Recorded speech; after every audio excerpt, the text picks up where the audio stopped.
Go inside the Crimson Tide with your hosts Rodney Orr and Gary Harris, keeping you informed on everything Alabama. Tighter Insider TV, brought to you by Visit Tuscaloosa. And hello again, everybody, and welcome into the latest edition of Tighter Insider TV. Alongside Rodney Orr from TighterInsider.com, I'm WVUA 23 Sports Director Gary Harris, and Alabama kind of went back to the classic formula for success against Missouri this past Saturday in the homecoming game at Saban Field at Bryant-Denny Stadium, running the ball, playing smothering defense, no turnovers, turning the other team over 3 times. Rodney, and after 3 close games in a row, really 4 close games in a row, but 3 close games that Alabama won and lost 2. The Tide, this one was not close. It was close for a while, but 13-0 at half, and Alabama went on to win 34-0.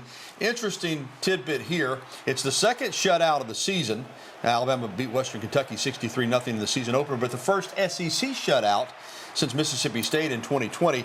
It's hard to get a shutout in this day and age in college football, period, particularly in the conference. Missouri had not been shut out since 2019. So even though Brady Cook at quarterback started, wasn't effective, then left because of his injury situation. Noel, their leading running back, didn't play. That's not Alabama's fault, Rodney. So let's start with the defense, because the bottom line is if the other team doesn't score, you can't lose. There you go. I mean, you said it. You know, Gary, listen, you talk about Brady Cook. Again, he came in the game a little banged up. He was good enough to go. He That's played right. 5 possessions. Those 5 possessions all ended in a punt. I'll say this.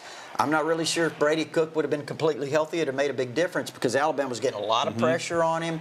And again, he had to come out. Drew Pine comes in and replaces him. And let's be honest, Drew Pine is probably not a top-level SEC passer. He threw 3 interceptions in this game, struggled a little bit. But at the same time, like you said, Gary, a shutout's a shutout. Alabama ran the ball really well. I sensed a lot of good things in this second half. You started seeing Alabama seemingly coming together as a team. They get the goal line stand.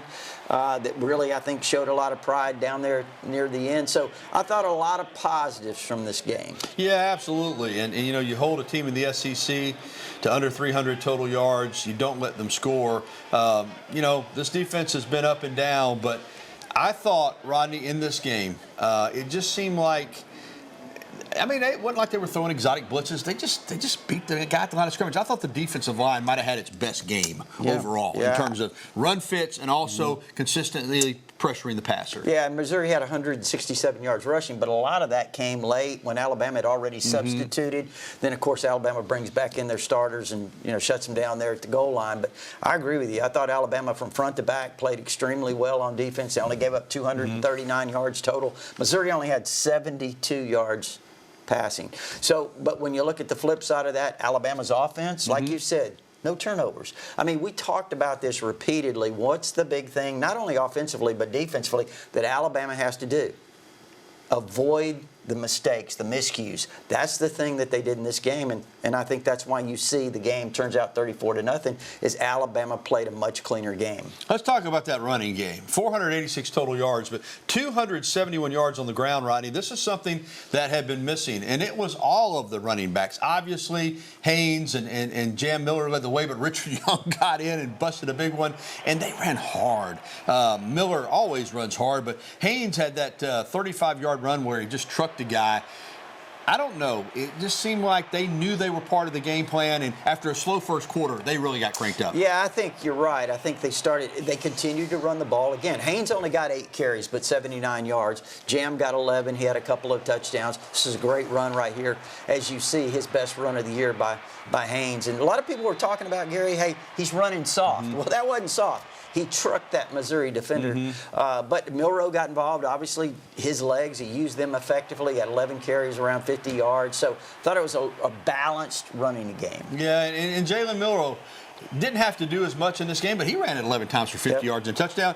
And he was 16 of 26, 215 yards, no touchdowns, but no interceptions. And that's just huge for him after the last couple of weeks. Yeah, no doubt. Again, you take the last 3 games, he's had 6 turnovers in those games. He's had a pick 6. He had 2 other passes that he threw, interceptions in the end zone. He had a fumble that eventually resulted in a Vanderbilt touchdown. So they're playing clean. That's the main thing. Don't beat yourself. Now, there were, no game's perfect, and the penalties continue to be an issue. 7 for 85 in this game. It just seems like Alabama, and listen, there were a couple maybe that were sketchy in terms of if you're an Alabama person, but, personal fouls, just penalties that they just continue to happen, right? Yeah, but let's go back to Kendrick Law's personal foul. They're on the punt. Mm-hmm. It hit the Missouri player's heel. Mm-hmm. That was a live ball. Mm-hmm. Alabama recovered it. That was missed by the SEC. The reason Kendrick Law blocked the guy or hit the guy because the ball was loose. And again, that was just a missed call. Back to the goal line stand, and there's been a lot of discussion about it because the first team defense had done such a good job. They put in some guys that don't play a lot. And Missouri, to their credit, marched it down the field. Alabama called timeout and put some key guys back in there. I've seen a little bit of discussion about that. There's Kane Womack right there. I don't blame them. Yeah. I mean, you got a chance, like I said, shutouts in this league are rare. Missouri still had a chance to score. They put the guys back in there. They wanted to preserve that goose egg, and I thought that was huge for your players and your morale and a defense that's taken some knocks lately. No, I think you're right. It's huge for your morale. You saw how the sideline reacted. Alabama's a team right now that I think they were searching for some good things. I mean, look, they were 5-2, so it's not a disaster. Mm-hmm. But at the same time, I think this team was looking for some things that were really positive to happen, and I thought the way they ended that goal line stand certainly gave them something to feel good about defensively. Before we move on, I want to ask you about one specific player that had not played a lot of football this year, but Bray Hubbard, because of all the injuries in the secondary. Of course, obviously, Keon Sabb, unfortunately, is out for a while. But Hubbard came in and got the start. Not only did he play, but he played great. Physical tackler, 7 tackles. Also had a big interception. For a guy who has not played a lot of football, he looked right at home in that secondary. Yeah, and I still remember, Gary, when he came to camp, nobody really knew about him when he came to Nick Saban's football camp. He was committed to Southern Miss to play baseball. Right. Great athlete out of the state of Mississippi. Came here, wowed Nick Saban when he came for camp, ran under a 4.5 40. Like you said, I mean, he's gotten bigger, he's gotten stronger, he's a really physical tackler, he's got great speed. The instincts that he has, you saw baseball instincts on the way he came across and kind of tracked that ball, made a great play on it. He's made a couple of plays when he's had opportunities this year. So, yeah, that was big for him stepping in with Sabb out. That's a great analogy. That interception, he had him like a center field, and cut one off of the gap, didn't he? And he made the catch. All right, it's time for Coach Talk. And there's been a lot of discussion about Kalen DeBoer's intensity on the sideline or lack thereof, but that was not the case during Saturday's win over Missouri. Cameras on the ABC telecast caught an intense exchange between Crimson Tide head coach Kalen DeBoer and offensive lineman Rott Montgomery. The Alabama head coach went on the field and got face-to-face with the player. On Monday, Coach DeBoer was asked about the message that he was looking to deliver. Just things that are happening, that you just want to be better at. Just the moments that, that we were going through, and I just felt like there was some things we could be better with how we were handling and being composed. That's the expectation for everyone. It doesn't matter whether you're on the field the first snap, the end of the game, up or down. We just want to, we've been emphasizing doing things the right way and playing to the standard, and that's what that was all about. And of course, the video went viral on social media. People saying things like he channeled his inner Nick Saban and all of that. But I want to say a word, Rodney, and of course the video of Coach Saban and A.J. McCarron was put up next to this one. I want to say something about Rott Montgomery. Coach DeBoer used it as a coaching moment, but I really was impressed with how Rott Montgomery handled that too. There was no blow up, or he sat there and he took that coaching, and that's important. Yeah, you could tell by the look on his face initially that he knew whatever happened, and I'm not sure what happened, but you look at his face, you can tell he knew that he was disappointed in himself a little bit. I think he's a really good kid. I know that he's been really pleased and really likes his coaching staff by some of the things over the past several months that he's put out on social media. So, I thought that was really good. And look, I saw Kalen DeBoer talking to other players too. You could see that, kind of, I don't know if you want to call it more intensity, but I saw him having a really good conversation with Jalen Milroe as well. So, you're going to see those things on the sideline. I guess because he's kind of quiet, people find it unusual. It was a good game for Alabama, which means there's a good week ahead. And then I love the bye week. Just like before the Georgia game, now you get one before the LSU game. I think it's coming at a good time for Alabama. Well, still to come on Tider Insider Television, Alabama basketball is getting closer and closer to their first game of the regular season. They've wrapped up their charity exhibition season. We're going to have that for you coming up. And, of course, we will also be getting to your phone calls, emails, and tweets here on the Gary Harris Show. There's Alabama men's basketball right there. They played last night up in Huntsville. And then we're going to be getting to the emails and tweets. The phone number that you need to call us in at is 205-348 9882, 205-348-WVUA. Let us hear from you, Tider Insider Nation. It'll be a little bit, but we'll get those phone calls, and we'll get them on the air here coming up on this edition of TITV.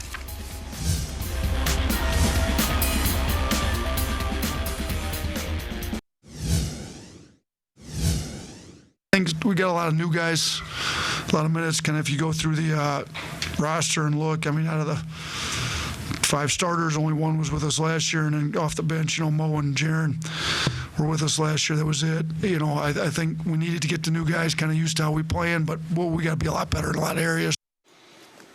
And welcome back to TITV with Rodney Orr. I'm Gary Harris. Yeah, Alabama basketball, we forget because they went to the Final Four last year, and we keep talking about how talented the roster is, which is true. There's only 5 players back from that team last year. And, right now, not everybody is playing. But last night, the Crimson Tide, ranked number 2 in the preseason, looked impressive, certainly in the first half against Memphis, coming off an impressive win over Wake Forest in Birmingham. They played this one last night for charity up in Huntsville at the Von Braun Center. And in the first half, Rodney, Alabama jumped out fast in this one, and they led 49-29 at the break. And you thought, well, they're just going to go ahead and run away and hide. But give Memphis credit. Penny Hardaway, he's brought in a lot of transfers, too. And they scored 59 points in the second half, Memphis did, and got back in this game. Never really came close to getting the lead, but it was competitive for Alabama, which is probably a good thing with the season right around the corner. A lot of fouls in this one, man. I think 96 free throws were shot. Listen, I know officials have to call fouls, but this just seemed a little bit over the top. But Alabama gets the win, 96-88. 6 players in double figures, led by Sears with 20. He also had 4 assists. LeBaron Philon won the hard hat. He had 17 points, 7 rebounds, and 5 assists. Morey had 10 and 10, a double-double.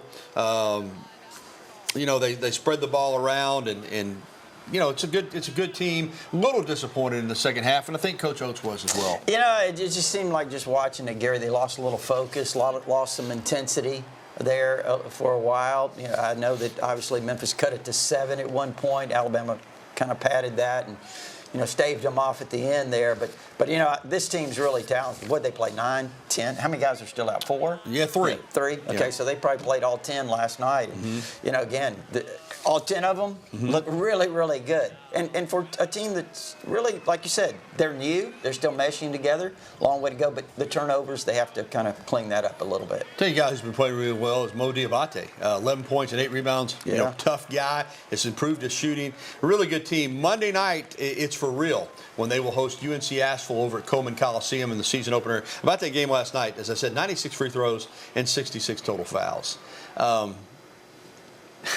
Does that seem excessive to you? Well, some guys had, 7, 8 fouls? Yeah, they didn't let anybody foul out.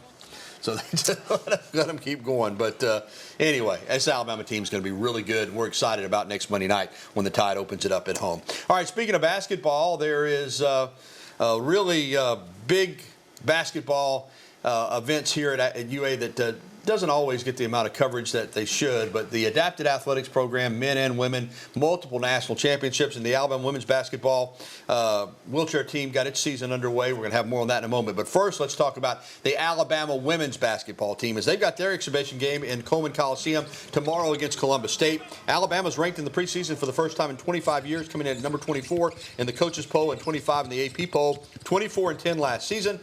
Qualified for their 3rd NCAA tournament in 4 seasons. Alabama also finished with its 3rd straight 20-win season. Christy Curry has a lot of excitement going into the season this year, and Sarah Ashley Barker, they've got one of the best players in the country, Rodney. So this isn't just a team this year that's just looking to just get in the NCAA tournament, Rod. I think they're looking to compete in the SEC and have a chance to make a run. They've been taking some steps. Like you said, they've got more talent. They recruited well. Barker's a Naismith potential winner. So, they've got a lot of good players. They do. So basketball is exciting. As we said, we'll get to some Adapted Athletics basketball coming up a little bit later on as well. Well, still to come on TITV, our regular segment, Bama in the NFL. Wow, it's hard to keep up with them all. I do a little social media post. I think I had like 30 guys this week, Rod. And so we can't get to all of them, but we'll get to some of them. And also, we'll get to your phone calls, emails, and tweets in the next segment. The phone number, again, I understand we're still not on all of the major carriers yet. We're hoping that that is something that is almost corrected, we think, very soon. But 205-348-9882 is that phone number. If you want to give us a call, please go ahead and do so. You can also email us at the address on your screen. We'll be right back with the show that takes you inside the Crimson Tide, Tider Insider TV.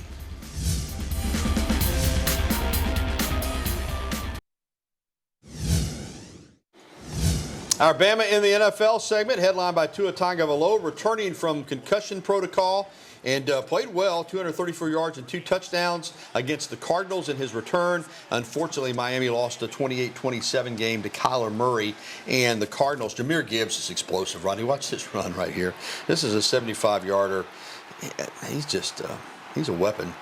He is one of the main reasons the Lions are one of the best teams in the NFC. They beat the Titans. But Calvin Ridley, in a losing cause, had a big game. 12 receptions coming into the game, 10 in this one game for 143 yards. He's still talented. Xavier McKinney leads the NFL in interceptions. He got his 6th on Sunday against the Jaguars.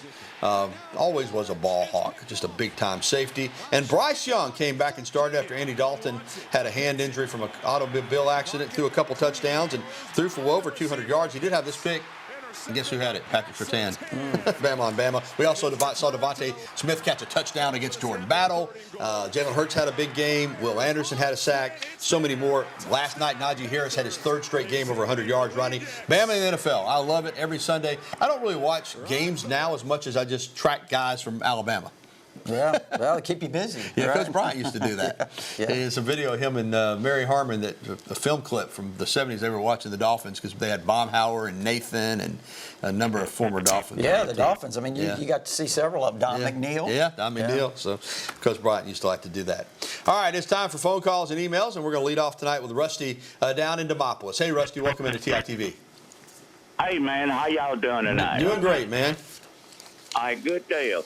Look, to me, Alabama has not been the same since the first half of the Georgia game.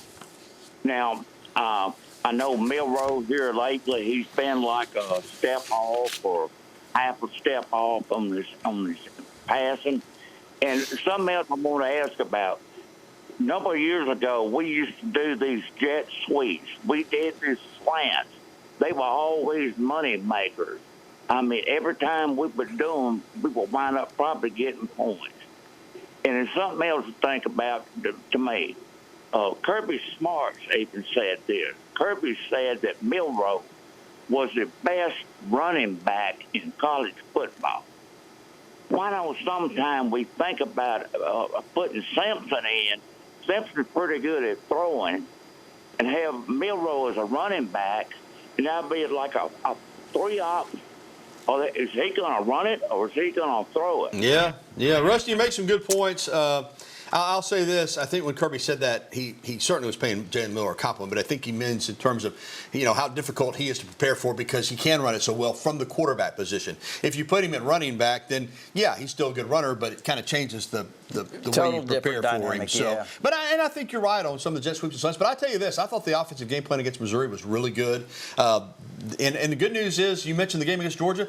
They had a bye week before that game, they sprung a lot of stuff. Now they got a bye week before they go to LSU, Rod. Now they did have a sort of a jet sweep. I don't really recall exactly. I didn't watch replay, but Kendrick Law early in that first series had a long run on a jet sweep. So you're right, Rusty. They are very effective. All right, thanks for that phone call, Rusty. When we come back, our email question of the day on Tider Insider TV. We'll be right back. Also, phone lines are open, 205-348-9882. So if you're out there listening and want to give us a call or watching, go ahead and do so. We'll be back after this.